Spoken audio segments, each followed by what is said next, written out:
Our friends at Future 42 are out with a brand new poll in the governor's race. We are the first ones, as an ambassador to Future 42, I better be the first one to have access to it.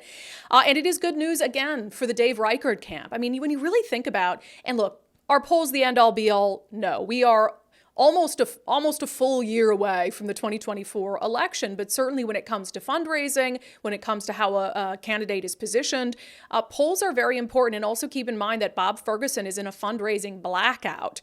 And so polls like this at a time when he can't raise money, it's also interesting timing. So the poll from Future 42 shows Dave Reichert at 39%, and this is in a head-to-head contest when the other candidates in the race are not considered by the individuals who are surveyed. Reichert ahead 39% to Bob Ferguson's 35%. You'll remember that the first poll that came out in the governor's race, which was from a progressive polling institute, put Dave Reichert just 2 points ahead, so this certainly widens the gap a little bit, although it is still within the margin of error, which is plus or minus 5.5%. But I can't imagine that those are numbers that Bob Ferguson's camp is particularly excited with.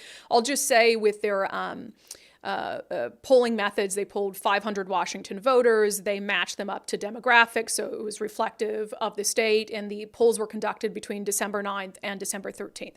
So obviously there are more people in the race still than just Dave Reichert and Bob Ferguson. So when surveyed, including the other two leading candidates in the race, here's how things shook out. I will note 37% undecided. That's a huge chunk to be undecided, especially when you have two people with some pretty good name recognition.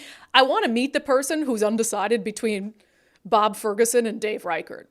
You know what I mean? Like, I want to meet that person, although that could reflect someone who's undecided between, say, Semi Bird and Dave Reichert, who hasn't made up their mind yet, so that would still be reflective in there. So 27%, if you're looking at a four-way race, 27% for Dave Reichert, 28% for Bob Ferguson, just 5% for Semi Bird, and 3% for Senator Mark Mullet, a moderate Democrat.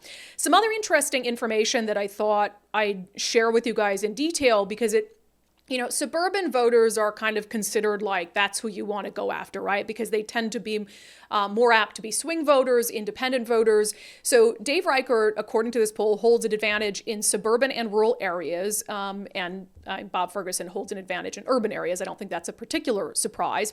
But if you look at GOP voters right now, 75% say they would vote for Dave Reichert. 48% of independents, that's the key there, say they would vote for Dave Reichert versus just 26% of independents for Bob Ferguson. Not a surprise that only 5% of Democrats say they'd vote for Dave Reichert, so that's pretty low. I'm not sure that that's going to be the case at the end, though.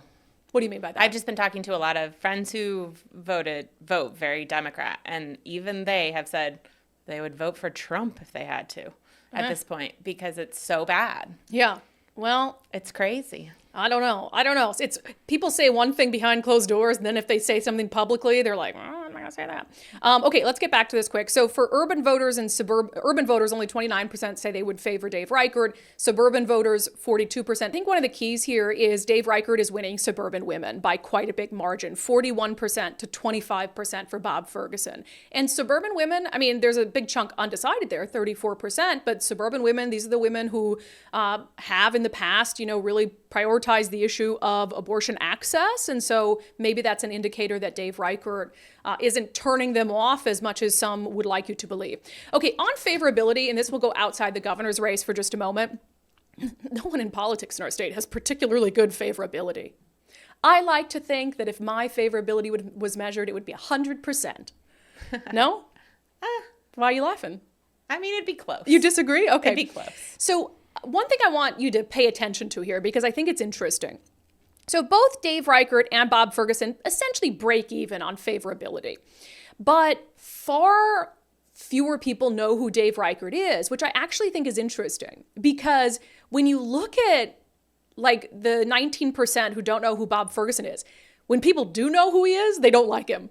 You know what I mean? Right. So it almost hurts Bob Ferguson because people know who he is, but they also don't like him at a much higher percent than Dave Reichert.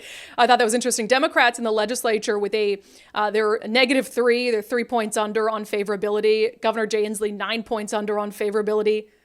Republicans in the Washington legislature, 22 points under on favorability. That's a tough place to be, though, because they can't get much They can't done. do anything good. But they can't do anything bad. And it's also, I think, reflective of sort of national politics and sentiments around Republicans in Congress, perhaps. But it does put them in a pickle, because it's like, well, what do you mean we only 30% view us favorably and 52% are unfavorably? Like, we're in the minority. And so maybe people don't see them pushing through anything. And they're like, well, what are they doing? Well, they can't do much, right?